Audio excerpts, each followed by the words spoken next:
Samuel Jackson navigated the pre-dawn quiet of the city, his old, worn Chevrolet cruising along the wide, still empty boulevards that would soon hum with the frantic pulse of morning traffic. The dashboard lights cast a soft, emerald glow on his hands, calloused and strong, resting loosely on the steering wheel. He wasn't thinking of the gleaming corporate tower awaiting him, nor the meticulously polished marble floors he was accustomed to buffing to a mirror sheen.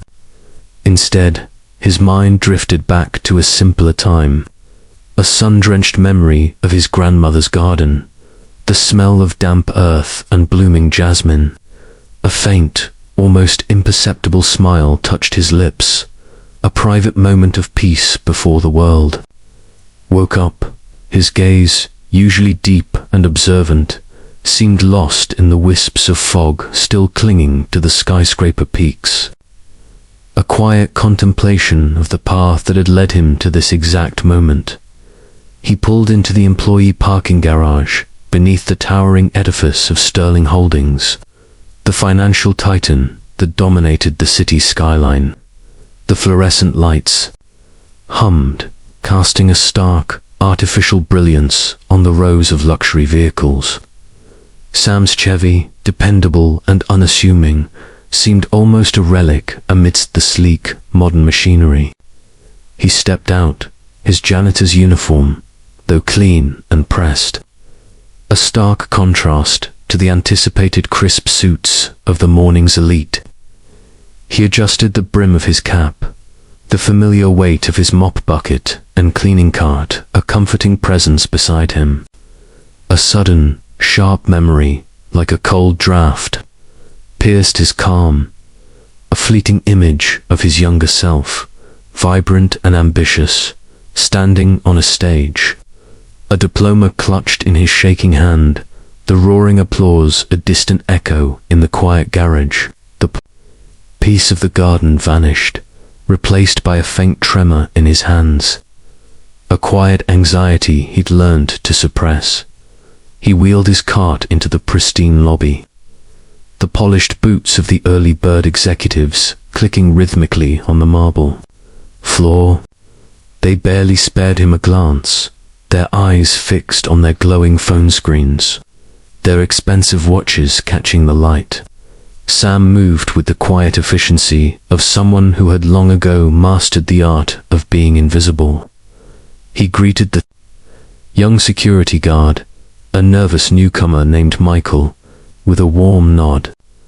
Michael, startled, offered a small, hesitant smile in return, his eyes darting between Sam's humble uniform and the grandeur of the lobby. Sam's gaze lingered on Michael for a moment, a flicker of empathy passing through his deep-set eyes. He recognized the familiar unease of someone trying to find their footing in a world that often judged by appearances. The morning hummed with the usual pre-meeting bustle on the executive floor. Sam methodically worked his way through the opulent offices, the scent of expensive coffee and fresh-cut flowers mingling with the faint tank of his cleaning solution. He approached the main boardroom, its colossal mahogany doors usually closed, now slightly ajar. Inside, a chorus of loud, booming voices echoed, punctuated by sharp, derisive laughter. He paused, his hand instinctively reaching for the small, silver ring he wore on his left pinky finger, a simple band with a faint, almost invisible etching, a reminder of promises made long ago. The laughter intensified, sharp and cutting. Drawing him closer, he pushed the door open just enough to glimpse inside. A dozen men and women in impeccably tailored suits were gathered around the vast conference table, their expressions a mix of arrogance and impatience. Their current CEO, a man named Marcus Thorne, known for his ruthless business acumen and equally ruthless wit, stood at the head, a smirk playing on his lips. As Sam entered the room, pushing his cleaning cart with its array of brushes and sprays, a sudden, jarring silence fell over the crowded room.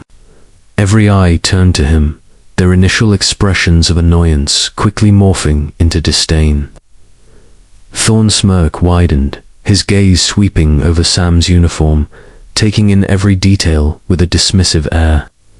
Well, look what the cat dragged in, Thorne announced, his voice dripping with condescension, loud enough for every corner of the vast room to hear. A few executives chuckled, their laughter harsh and metallic in the sudden quiet.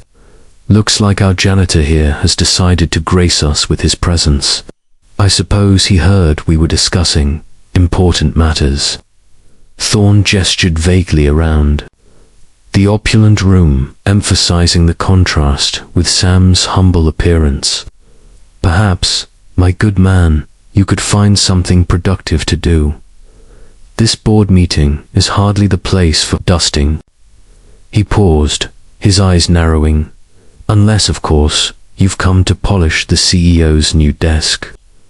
It needs a good shine before the big announcement. More laughter erupted, louder this time, a collective mockery that seemed to vibrate through. The very air. Sam's shoulders remained square, his gaze unwavering. He met Thorne's eyes for a long moment. A flicker of something unreadable in their depths, not anger, not fear, but a quiet, almost ancient knowing. He simply offered a small, dignified nod, his hands, still slightly trembling from the earlier memory, tightening almost imperceptibly on the handle of his cleaning cart. The loud stillness that followed his entry seemed to amplify the executive's casual cruelty. A few younger assistants, observing from the periphery, shifted uncomfortably, their eyes wide with a mixture of embarrassment and pity for the janitor. Sam didn't flinch, didn't offer a word of protest. He merely turned, his movements deliberate, and began to push his cart towards the far corner of the room, as if their words were nothing more than background noise to the quiet hum of his duty. The executives, satisfied with their performance, returned to their pre-meeting chatter, their voices once again filling the room with an almost aggressive confidence, as Sam quietly positioned his cart near the floor-to-ceiling windows overlooking the city. A small figure darted from behind one of the plush armchairs. It was Leo, the 7-year-old son of Ms. Albright, the head of investor relations, who had been brought to work due to an unexpected school holiday. Leo, confined to a wheelchair since birth, usually sat quietly, observing the adults with an intense curiosity. Today, however, his bright, intelligent eyes were fixed on Sam. He pushed his small wheels forward, rolling towards the janitor with a determined focus. His tiny hand, frail but insistent, reached out and gently tugged on the hem of Sam's uniform. "Excuse me, sir." Leo's voice was soft, barely a whisper in the echoing room. The executives, caught in their self-important conversations, didn't seem to notice. "My mom says you know how to make things shine." He held up a small, tarnished silver locket that hung around his neck. "This was my grandma's. Can you make it shiny again, like magic?" Sam knelt, his knees creaking softly, bringing himself to Leo's eye level. A gentle smile, genuine and warm, finally broke through his composed demeanor. He took the locket in his hand, his thumb tracing the intricate, faded engravings. "It's not magic, son," he said, his voice a low, melodic rumble, surprisingly rich. "It's just a little elbow grease and knowing the right way to care for something old." He pulled a small, soft cloth from his cart and, with surprising delicacy, began to polish the locket. His movements were precise, practiced, and as he buffed, the silver began to gleam, reflecting the morning light in tiny, brilliant flashes. Leo watched, mesmerized, his eyes wide with wonder. Ms. Albright, noticing her son's interaction, flushed crimson. She started to move towards them, a hurried apology forming on her lips, but Thorn, who had finally glanced over, cut her off with a sharp wave of his hand. "Let him be, Albright," Thorn sneered. "Perhaps our janitor can earn his keep by entertaining the children. It seems to be his true calling, wouldn't you agree?" Another round of snickers rippled through the room. Sam ignored them, his focus solely on the locket, on the boy's innocent face, and the small, pure joy that illuminated it. When he finished, the locket shone like new. Leo gasped, clutching it to his chest, a radiant smile lighting up his entire face. "Thank you, sir." "It's beautiful," he exclaimed, his voice ringing out clearly, momentarily silencing the executives. He then did something unexpected. With a sudden burst of childlike affection, he leaned forward and wrapped his small arms around Sam's neck, offering a tight, earnest hug. For a moment, Sam stiffened, surprised by the raw warmth of the embrace. Then, slowly, his arms came up, returning the hug with a tender protectiveness. The silence in the room stretched, heavy and profound, as the executives, for the first time, truly looked at the scene unfolding before them.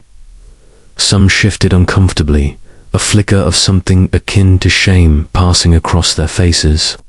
Thorn, however, merely rolled his eyes, checked his watch, and cleared his throat impatiently.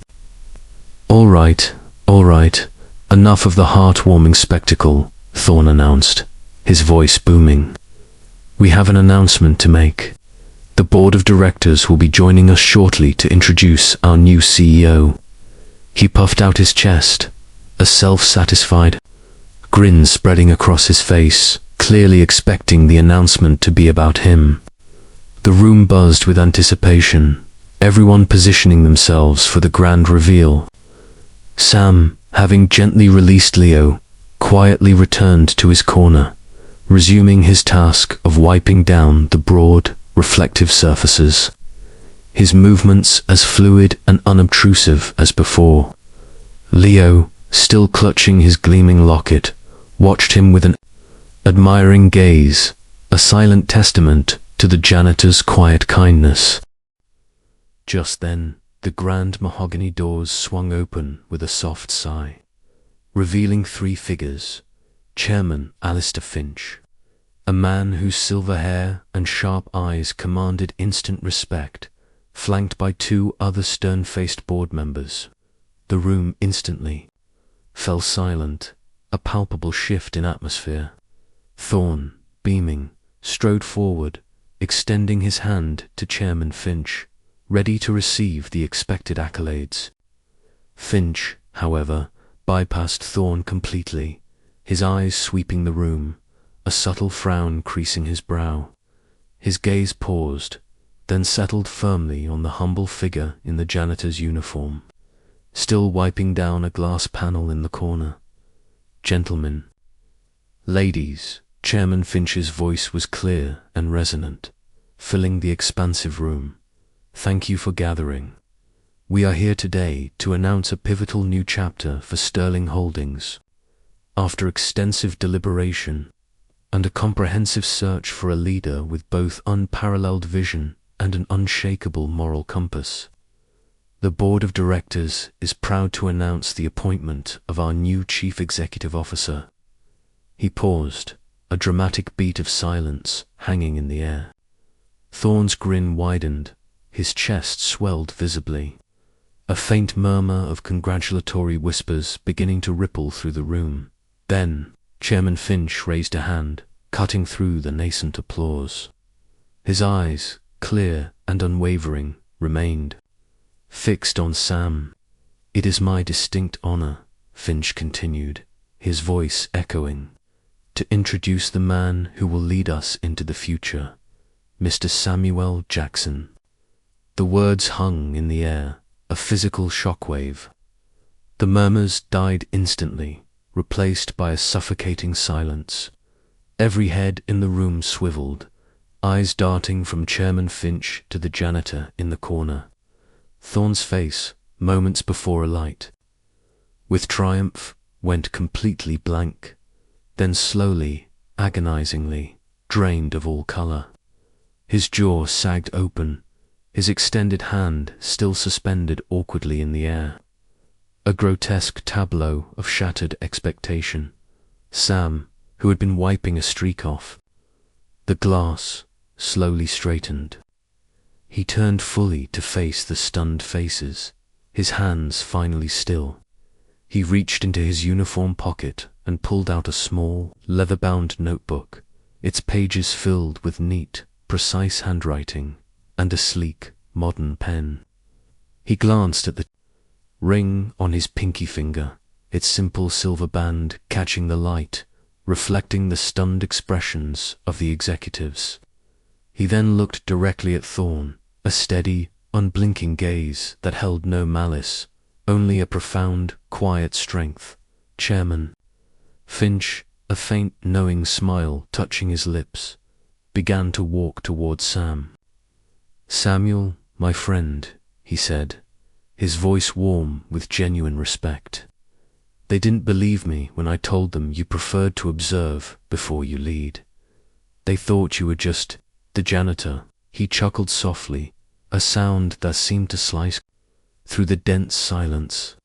"Well, perhaps they've learned a valuable lesson about assumptions, eh?" As Finch reached Sam, he placed a hand on his shoulder, a gesture of deep camaraderie. "Ladies and gentlemen," Finch addressed the shell-shocked executives, his voice regaining its authority.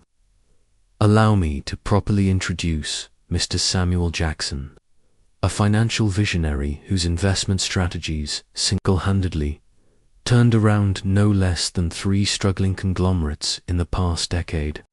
A quiet philanthropist who rebuilt schools in underserved communities, and the very architect of the acquisition deal that saved Sterling Holdings from bankruptcy 6 months ago. He chose to enter our company this way, quietly, humbly, to truly understand its pulse from the ground up, to see beyond the boardrooms and into the daily operations." The collective gasp that filled the room was almost comical. Executives who had just moments before mocked him now scrambled, fumbling for words, their faces contorted in a mixture of horror and dawning realization. Miss Albright, Leo's mother, stared at Sam, her hand flying to her mouth, a silent apology in her eyes. Leo, however, simply beamed, recognizing the man who had made his locket shine. He pointed to Sam and then to his locket, a silent, joyful declaration. Thorne, pale and trembling, finally managed to stammer, But you were the janitor. You were cleaning my office." His voice rose in a bewildered, almost panicked crescendo. Sam looked at Thorne, his gaze steady. "And I did a fine job, I believe," he said calmly, a faint, almost imperceptible curve to his lips. "A clean environment is, after all, essential for clear thinking. Wouldn't you agree, Mr. Thorne?" The retort, delivered with such understated power, silenced Thorne completely, his face a mask of utter humiliation. Chairman Finch then gestured towards the head of the long conference table, the very seat Thorne had been so eagerly anticipating. "Mr. Jackson, if you would do us the honor of taking your rightful place." Sam nodded, a serene dignity in his posture. He placed his cleaning cap on his cart, his uniform suddenly seeming less a symbol of menial labor and more a cloak of quiet power. As he walked towards the head of the table, his polished, though slightly scuffed, work boots seemed to echo louder than the expensive dress shoes of the stunned executives. Every step was deliberate, unhurried, radiating an inner strength that filled the vast room. The silence was absolute, a stark contrast to the cacophony of their earlier mockery. He reached the head of the table, paused, and then, with a fluid, graceful motion, turned to face the room. His eyes swept over each executive, holding their gaze for a moment, conveying a message beyond words, of lessons learned, of judgment, and of the quiet, undeniable truth. "Thank you, Chairman Finch," Sam began, his voice calm, yet resonating with an authority that commanded instant attention. "And thank you, everyone, for this unexpected introduction." A few nervous chuckles rippled through the room, quickly dying down under the weight of his steady gaze. I chose to observe not just the financial ledgers, but the heart of this company. I saw diligent workers, innovative minds, and yes, I saw opportunities for growth in areas beyond quarterly reports.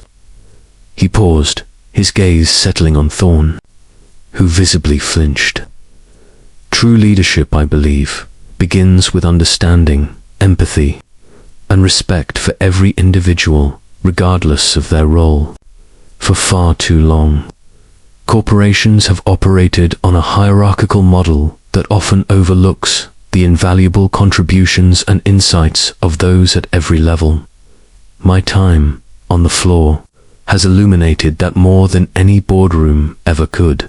He then held up the small, tarnished locket Leo had given him earlier, which now gleamed in the light. "This young man," Sam continued, his voice softening, "reminded me that sometimes the most profound insights come from the purest hearts. He taught me, yet again, that true value isn't always obvious, and that a little care and attention can reveal something beautiful that was always there, just waiting to shine." His eyes met Leo's, and the boy, sensing the connection, offered a shy, but wide smile. The weight of Sam's words, delivered with such quiet power, seemed to press down on the executives. Thorne, unable to bear the intensity, looked away, his face a mask of deep shame. It was Ms. Albright, Leo's mother, who finally broke the silence. Her voice trembled slightly, but her eyes were firm as she looked at Sam. "Mr. Jackson," she began, pushing her chair back, a small rustle of fabric, "on behalf of myself, and I believe many others in this room, I want to extend my deepest, most sincere apology for our earlier behavior. Your dignity and strength are humbling. We truly did not see who you were." As she finished, she stood up, a solitary figure in the suddenly hushed room, her gaze fixed on Sam, an act of quiet bravery that seemed to inspire others. One by one, hesitantly at first, then, with increasing resolve, other executives began to rise, their apologies murmured, their faces etched with a profound, belated respect. The room, which had been filled with mockery, was now bathed in a wave of collective, quiet reverence. Sam simply nodded, a silent acknowledgement of their genuine remorse. He didn't need elaborate words. Their discomfort and their belated recognition were apology enough. He turned back to the table, his hand resting on the smooth mahogany surface, a stark visual of the new power dynamic. "We have much to discuss," he said, his voice now crisp and businesslike, yet still carrying that underlying warmth. "Starting with a comprehensive review of our corporate culture, because a company that respects all its parts is a company that truly shines." The meeting commenced, Sam leading with a quiet authority that belied his humble attire. He spoke of new market strategies, global expansion, and ethical investment, his words precise and insightful, revealing a mind of formidable brilliance. The executives listened, captivated, no longer seeing a janitor, but a leader whose vision extended far beyond their limited perspectives.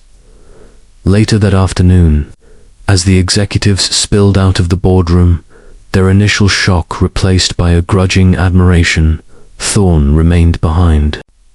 The room was empty save for him and Sam, who was gathering his few personal items from the cleaning cart he had abandoned in the corner. Thorne swallowed hard, his throat dry. "Mr. Jackson," he managed, his voice hoarse, devoid of its usual arrogance. I was wrong. Terribly, unforgivably wrong. Your humility, it taught me a lesson I won't forget." He paused, his gaze falling on the janitor's uniform, still draped over the cart. I don't know what to say." Sam turned, his eyes meeting Thorne's. "Say nothing, Mr. Thorne," he replied, his voice soft, yet firm. "Let your actions speak. True leadership isn't about the title, but the impact you have on those around you. And true respect must be earned, not demanded." He picked up his cleaning cap, ran a thumb over its worn fabric, and then, with a decisive gesture, placed it on top of the mop bucket. He left the cleaning cart where it stood, a silent testament to the journey he had just completed. He walked to the large windows, gazing out at the city sprawling beneath him, the setting sun painting the sky in hues of orange and purple. The vastness of the urban landscape seemed to mirror the journey he had taken, from the quiet simplicity of his past to the monumental challenge of his present.